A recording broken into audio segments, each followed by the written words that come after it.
মায়ার নবী আমার নবী আপনার নবীকে পাওয়া যাইতেছিল না। আমার পাড়া হয়ে গেছে সাহাবাইকা যে নবী একদিনও পেট ভর্তি করে খাবার খাইলাম, যে নবী সপ্তাহ চলে যাইতো খাবার খাইতো না, আমারে নিদ্রা যাইতো, যে নবী সারা জীবন উম্মতের মায়ের কেঁদেছে, ওই নবীকে 3 দিন ধরে সাহাবায়ে কেরাম দেখলাম কাঁদতে কাঁদতে হয়রান হয়ে গেছে। হযরত আবু বকর বলতেছে, ও কান্দে কি হবে, যাও যাও রাসূলের সন্ধান করে দেখি কোথায় গেছে, আমার নবী কোথায় পাওয়া যায়, যাও একটু সন্ধান করে দেখি। হযরত ওমর তিনি হযরত আবু বকরকে সাথে নিয়ে বাইরে হয়ে গেলেন, রাস্তায় রাস্তায় ঘোরাফেরা করতেছে, যেখানে যাকে পায় আর বলে আমার নবীকে দেখছনি, আমার মায়ের নবীরা দেখছনি। আজকে 3 দিন হয়ে যায় নবীকে পাওয়া যাইতেছে না, 3 দিন হয়ে যায় নবীকে সন্ধান পাওয়া যাইতেছে না। রাস্তায় মানলেন এমন কোনো লোক নাই দেখে পাইনি। হযরত আবু বকর জিজ্ঞেস করে নাই, এ লোকেরা আমার নবী কই, আমার নবীর একটু সন্ধান দেবানি। এভাবে যাইতে যাইতে হযরত আবু বকর হযরত ওমর রাস্তার পর রাস্তায় মাইলের পর মাইল যাইতেছে, কোথাও নবীর সন্ধান পাওয়া যায় না। মহিলাদের কাছে জিজ্ঞাসা করে নবী নাই, পুরুষদের কাছে জিজ্ঞাসা করে নবীর সন্ধান কেউ দিতে পারে না। এই আমার বাবারা রে, ও আমার যুবক বন্ধুগণ, এভাবে যাইতে যাইতে আমার নবীর সাহাবী হযরত আবু বকর হযরত ওমর যাইতে যাইতে যাইতে পাগল পাগল হয়ে জাহাঙ্গীর চেহারার দিকে তাকাইলে সাহাবীদের ক্ষুধা নিবারণ হয়। ইমাম হাসান হুসাইন যখন আমাদের ক্ষুধা লাগতো, আমরা দুইটা যখন মার কাছে কোনো খাবার চাইতাম, যখন কোনো খাবার দেখতো না, বলতো, ও হাসান হুসাইন আজকে খাবার নাই, তোমার নানার দরবারে যাও, তোমার নানার দরবারে গেলে খাবার পাইয়া। ইমাম হাসান হুসাইন বলেন, আমরা যখন খাওয়ার কথা মতো নানার দরবারে যাইতাম, নানার মুখের দিকে তাকাইলে আল্লাহর কাছে আমাদের ক্ষুধা নিবারণ হয়ে যাইত। ইমাম হাসান হুসাইন পাগল হয়ে গেছে, মা গো, আজকে 3 দিন হয়ে যায় নানাকে নানা বলে দেখতে পারি না, 3 দিন হয়ে যায় নানাকে দেখতে যাই না, মা নানা কই, নানার সন্ধানে দাও। হযরত আলীও বাইরে হইলেন, ফাতিমাও পাগল করা হয়েছে। ইমাম হাসান হুসাইন কিতাবের ভিতরে আসে, এইভাবে কিতাবের ভিতরে ইমাম হাসান হুসাইন কাঁদতে কাঁদতে কাঁদতে কাঁদতে মাটির মাধ্যমে কাঁদতে কাঁদতে ঘুমায় গেলেন।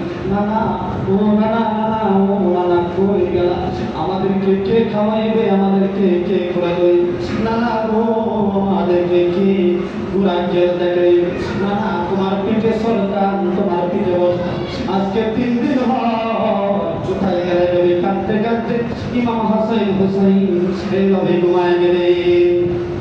হযরত আবু বকর হযরত ওমরকে সাথে নিয়ে অনেক দূর যাওয়ার পরে কিতাবের ভিতরে আসছে, সুহাদায়ে কেরাম আল্লাহ কিতাবের ভিতরে আসছে, বাবা অনেক দূর যাওয়ার পরে হযরত আবু বকর দেখে দেখে একটা রাখাল বেড়া বকরি চাইতেছে, শত শত হাজার হাজার বেড়া বকরি ওই রাখালের কাছে তলায় বসে চিন্তিত অবস্থায় রয়েছে। হযরত আবু বকর বলতেছে, ওমর এই যে রাখাল দেখা যায়, যাও আমরা রাখালের কাছে যাই, দেখি রাসূল কোথাও গেছে নিয়ে সেই পুরো সংবাদ জানেনি। বাবা হযরত আবু বকর হযরত ওমরকে সাথে রাখালের কাছে গেলেন, রাখাল একটা গাছের নিচে বসে এইভাবে যেন কি চিন্তা করতেছে, কি যেন চিন্তা করতেছে। এবার আবু বকর সালাম দিলেন, রাখাল ও রাখাল, রাখাল আমার নবীরে দেখছো, আজকে 3 দিন হয়ে যায় দিনের নবী সাইয়্যিদুল মুরসালিন রাহমাতুল্লাহি আলাইহিকে খুঁজে পাওয়া যাইতেছে। রাখাল রে, তুমি কি একটা লোককে দেখছো, রাহমাতুল্লাহি আলাইহি নবীকে দেখছো?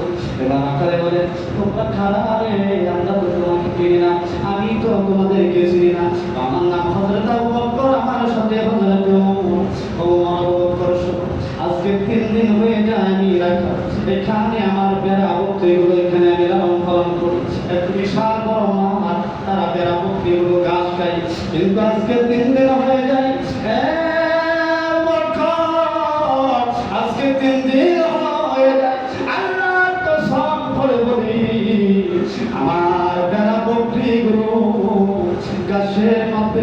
মুখ লাগাই না, খালি উপরের দিকে তাকাইয়া প্রত্যেকটা বেড়া বক্ষের চোখ দিয়ে খালি পানি জারি করে পড়ে একটু আওয়াজ দিয়ে বলতে হবে আল্লাহু আকবার।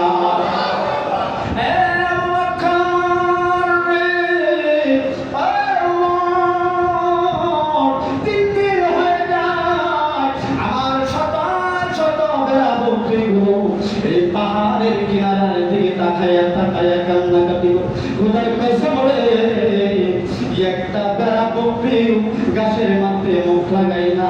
আমি কতক্ষণ পরে পরে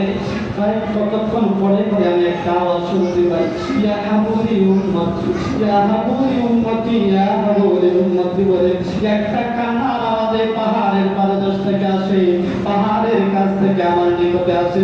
একটু আওয়াজে বলেন মারহাবা।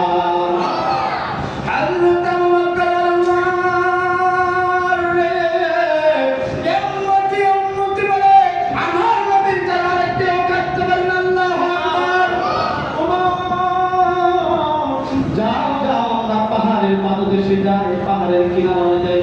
হযরত ওমর কি করলেন?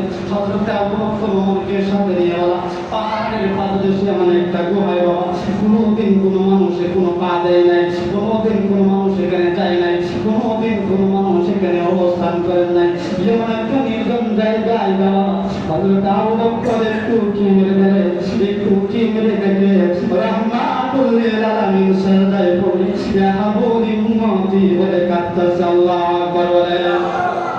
হযরত আবু বকর ওমর দেখে কোরবান নবী মাটিতে সাজদা দিয়ে কান্দে।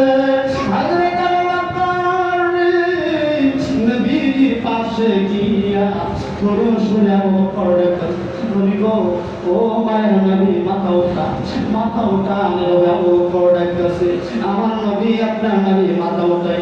নবী গো, আজকে 3 দিন হয়ে যায় আপনার মুখ থেকে, আজকে 3 দিন হয়ে যায় ইমাম হাসান হুসাইন আপনাকে দেখে নাই, আজকে 3 দিন হয়ে যায়। ও নবী, আপনার সাহাবীরা কান্নাকাটি করে বেহুশ হয়ে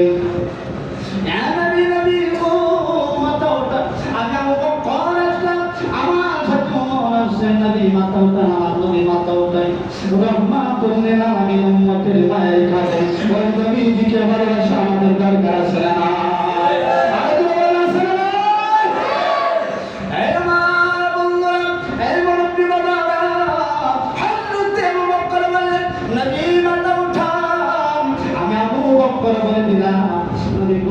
আমি আবু বকর যখন গিয়েছে উম্মতের জন্য আপনি সাজদায় পড়ে 3 দিন পর্যন্ত কান্নাকাটি করতেছেন, আমি আবু বকরের সমস্ত নাকি আপনার উম্মতের জন্য দিয়ে দিলাম। ইয়া রাসূলুল্লাহ, ইয়া হাবিবাল্লাহ, ইয়া রাসূলুল্লাহ, ইয়া হাবিবাল্লাহ, ইল্লাল্লাহু ইল্লাল্লাহ, ইল্লাল্লাহু ইল্লাল্লাহ, ইয়া রাসূলুল্লাহ, ইয়া হাবিবাল্লাহ, ইয়া রাসূলুল্লাহ, ইয়া হাবিবাল্লাহ।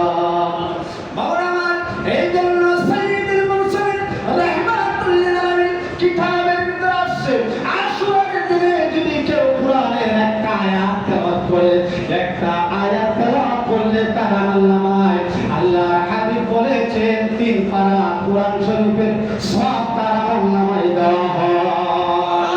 কিতাবের ভিতরে আসছে, যে ব্যক্তি আশুরার দিনে কোরআনুল কারীমের 10টি আয়াত তেলাওয়াত করবে, কিতাবের ভিতরে আসছে তার আমলনামায় একটা কোরআন খতমের সওয়াব তার আমলনামায় দেওয়া হয়। আমার মায়ের নবীজি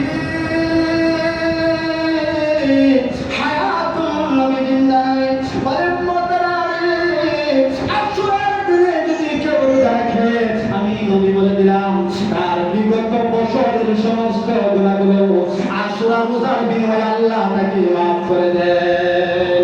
এই জন্য আমরা আশুরা পালন করতে রাজি আছি না নাই?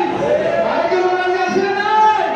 আল্লাহ পাক রব্বুল আলামিন যেন আমাদের সবাইকে ইমাম হাসান হুসাইনের দলের অন্তর্ভুক্ত করে মৃত্যুদান করে। সবাই বলেন